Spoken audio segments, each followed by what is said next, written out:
مخالفت آیت الله قزوینی با اجماع تاریخ نویسان شیعه و سنی.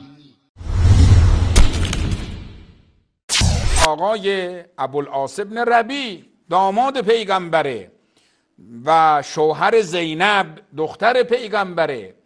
و خود ابوالعاص در جنگ بدر شمشیر به روی پیغمبر کشیده و جز اسرای بدره. حتی بعد از اسیر شد دوباره قضایای مفصلی داره، آزادم شد، باز ایشون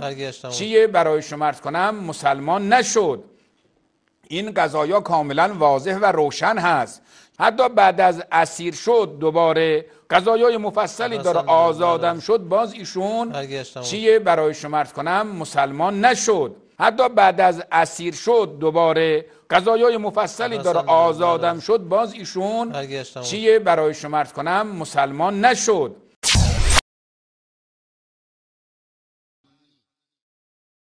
جناب آیت الله قزوینی در این کلیپ ادعا می کند ابوالعاص بن ربیع حتی پس از غزوه بدر مسلمان نشده است، و حال این که علما اتفاق دارند پس از نزول آیه 10 سوره ممتحنه که الله متعال می فرماید یا ایها الذین آمنوا اذا جاءكم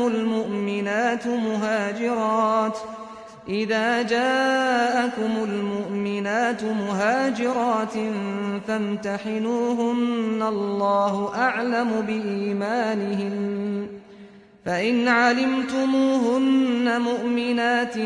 فلا ترجعوهن إلى الكفار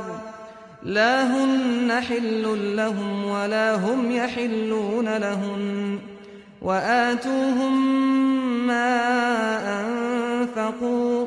ولا جناح عليكم أن تنكحوهن إذا آتيتموهن أجورهن ولا تمسكوا بعصم الكوافر واسألوا ما أنفقتم وليسألوا ما أنفقوا ذلكم حكم الله يحكم بينكم والله عليم حكيم. ای مؤمنان، هنگامی که زنان با ایمان با هجرت از سرزمین کفر نزدتان می آیند، آنان را به سوی کافران و شوهران کافرشان باز نگردانید. نه این زنان بر کافران حلالند و نه آن کافران بر این زنان حلال، و آنچه را مردان کافر هزینه کرده اند به آنان باز پس دهید. بر شما گناهی نیست که چون مهرشان را به آنان بدهید با آنها ازدواج کنید، و زنان کافر را در همسری خیش نگه ندارید و آنچه را هزینه کرده اید مطالبه نمایید، و مردان کافر نیز می توانند آنچه را هزینه کرده اند درخواست کنند. این حکم الله است، میان شما حکم می کند و الله دانای حکیم است.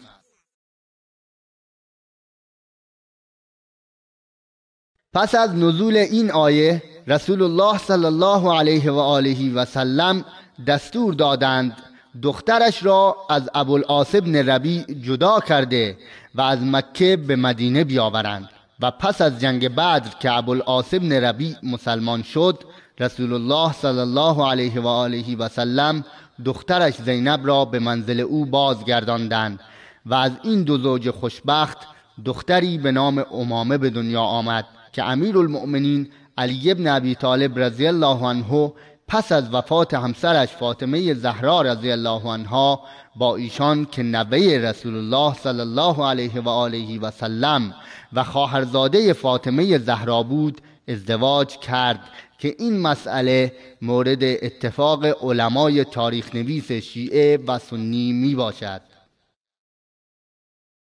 جناب آیت الله برای اینکه ازدواج امیرالمؤمنین عمر فاروق رضی الله عنه با ام کلثوم دختر علی مرتضی رضی الله تعالی عنه حمل بر رابطه دوستانه این دو بزرگوار نشود به این جریان استدلال می کند، حال این که چنان که بدان اشاره شد رسول الله صلی الله علیه و آله و سلم دختر خود را از ابوالعاص بن ربیع جدا نمود و تا وقتی که ابوالعاص مسلمان نشد اجازه نداد به خانه او برگردد. و جناب آیت الله برای این که این جریان آشکار نشود داستان را به صورت کامل ذکر نمی کند و می گوید ابوالعاص بعد از بدر هم مسلمان نشد، که این جمله برای بینندگان این توهم را ایجاد کند که ابوالعاص اصلا مسلمان نشده است.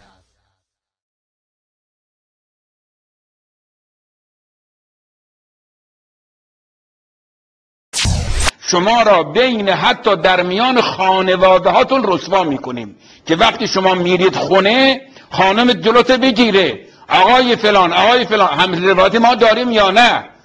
اگر بگی نیست ما آدرس دادیم، بگید هست خانم توف کنه، بگید که بابا این بیشرمی رو تا کی میخواد شما تو این کتاب ها تحمل کنید.